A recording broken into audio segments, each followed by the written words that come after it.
మాయలనే దాటిపోయినటువంటి రాముడు ఏ క్షణంలో ఏదైనా చేయగలడు.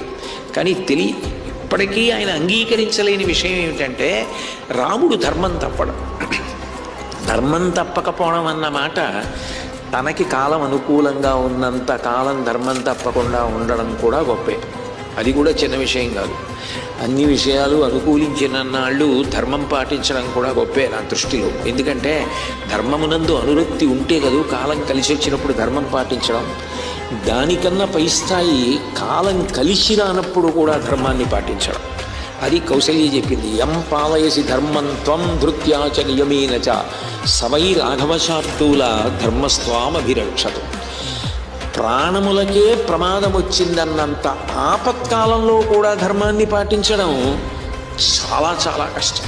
ఎందుకంటే ఇంకా ప్రాణమే పోతుంది అన్నప్పుడు కూడా నేను ధర్మం తప్పను అనాలంటే ధర్మం మీద అంత నమ్మకం ఉండాలి.